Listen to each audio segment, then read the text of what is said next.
Juvenile justice system in India. This is a comprehensive essay on juvenile justice system in India and the existing provisions and their lacuna. There is a discussion on all these things, and there is a proposal by the government to introduce a new juvenile system bill to overcome all the defects in the existing system. And in this essay we will also discuss the circumstances that have created the demand for introducing the new bill. Now let us see what is juvenile. Now juvenile can be defined as per the law as a child who has not attained a certain age at which he, like an adult person under the law of the land, can be held liable for his criminal acts. The term juvenile has a negative connotation here because he is regarded as a child who is alleged to have committed or violated some law, which declares the act or the omission on the part of the child as an offense. Juvenile and minor are two legal terms. They are used in different contexts. For example, juvenile is used when a reference is made to a young criminal offenders, and minor term relates to legal capacity or a majority, and it is in the context of the legal rights of a minor child. India is a home to the largest child population in the world. The Constitution of India guarantees a fundamental rights to all children in the country, and it empowers the state to make a special provisions for children. The directive principles are of a special significance here because it prescribes the policy and guides the state in securing the tender age of children and gives the power to protect the children from abuse, and also ensuring that the children are given opportunities and facilities to develop in a healthy manner and in a conditions of freedom and dignity. The juvenile system, therefore, is based on the principles of promoting, protecting and safeguarding the rights of children. It was enacted by the Indian Parliament way back in 1986. And in the year 2000, the Act was comprehensively revised, and it was based on the United Nations Conventions on the Rights of the Child. And India ratified the same in 1992 itself. This Act was based on the provisions of Indian Constitution and the four broad rights as defined by the United Nations. Now, one was the right to survival, then the right to protection, right to development, and lastly, right to participation. The Juvenile Justice, that is Care and Protection of Children Act of 2000, which got amended till 2011, is the primary legal framework for a juvenile system in India. In this context, mention has to be made about our own Indian Nobel Prize winner Shri Kailash Satyarthi, who pushed the implementation of the Juvenile Justice Act of 2000. The Juvenile Justice Act primarily therefore focuses on interrelated aspects of juvenile delinquency and also handling of children in the need of care and protection. Now, Section 2D subclause IA includes working children within the purview of a child in need of care and protection. The Act also broadens the scope of rehabilitation of the child in need of care and protection of a juvenile who is in conflict with the law, and it has to be done through the institutional and also non-institutional approach. The Juvenile Justice Act creates a juvenile justice system in which persons up to the age of 18 who commit an offence which is punishable under any law are not subject to imprisonment in the adult justice system. Therefore, it effectively excludes persons below the age of 18, and they will be subject, of course, for the advice, admonition, counseling, community service, payment of a fine, or at the most he will be sent to remand home for 3 years. Juvenile Justice Care and Protection of Children Act of 2000 had following issues or the drawbacks, and that has led to the framing of the new bill. Now let us see what are them.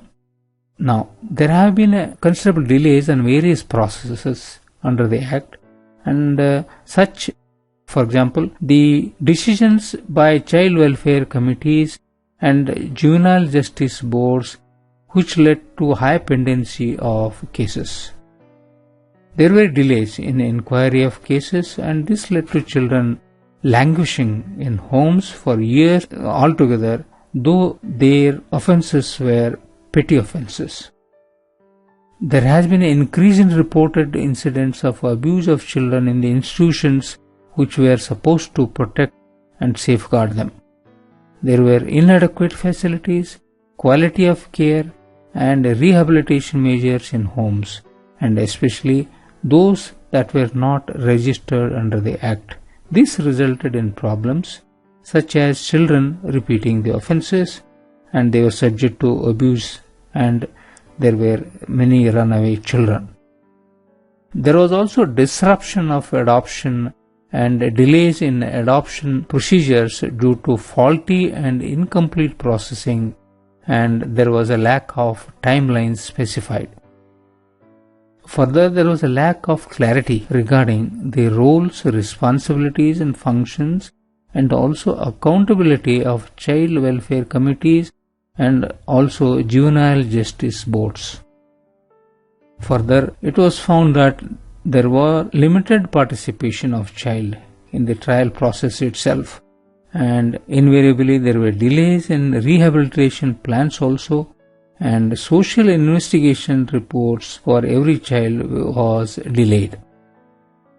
Further, the lack of child-friendly procedures hampered the juvenile system boards, and the conduct of board sittings in courts in many districts were very poor.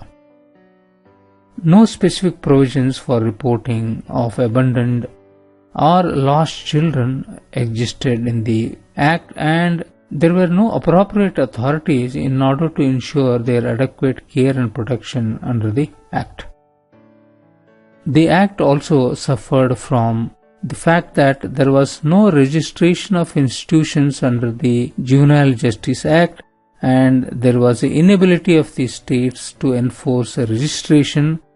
That was because of lack of penal provisions for non-compliance by such institutions.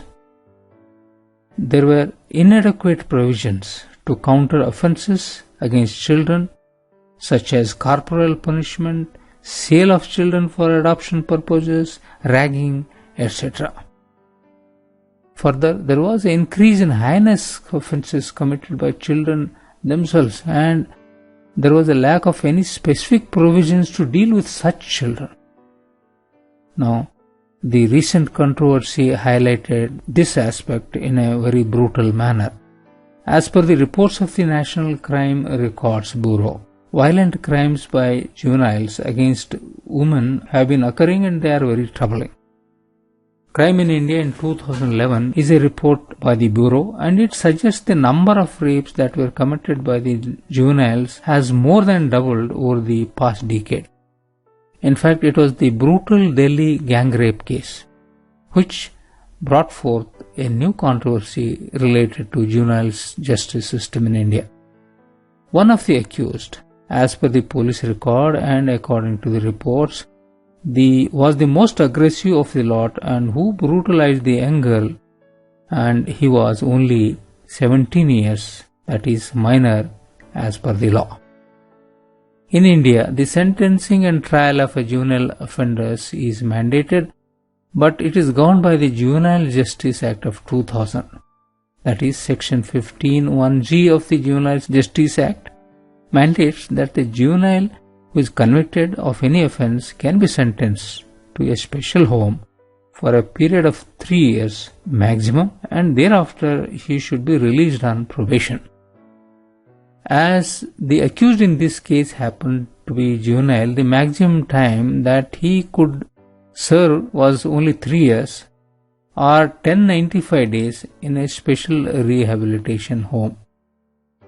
And there was no logical or scientific reason which showed that the total and complete rehabilitation could be achieved by a delinquent offender or a child in conflict with the law within a maximum period of 3 years. In the case of Delhi rapist, even if one were to say that the boy needed rehabilitation and perhaps the reason for his barbaric and animalistic act was a deep-rooted psychological problem, there was no assurance that the issue could be dealt with in 3 years. Of course, the absolute lack of implementation of the provisions of the Juvenile Justice Act after a juvenile completes his sentence was another concern. India's massive population makes it impossible to track and ensure that a juvenile, once released after his 3-year period, continues with his therapy.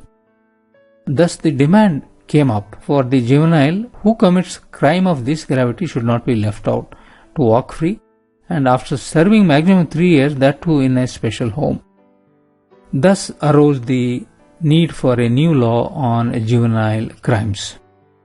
In this backdrop, the Government of India is contemplating reenacting a new Juvenile Justice Act of 2014.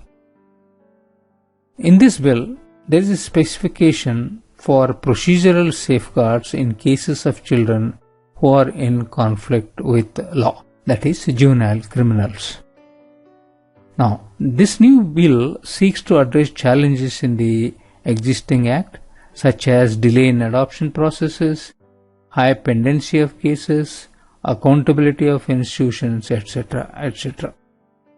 The bill further seeks to address children in the 16 to 18 age group who are in conflict with law. A special provision has been inserted for the possibility of trying 16 to 18-year-olds who commit very heinous offences such as adults. A heinous offence also has been defined as the one for which the minimum punishment under the Indian Penal Code is 7 years. Now, this bill relates to one or more juvenile justice boards, and it is proposed to be constituted for each district, and they will deal with the children in conflict with the law.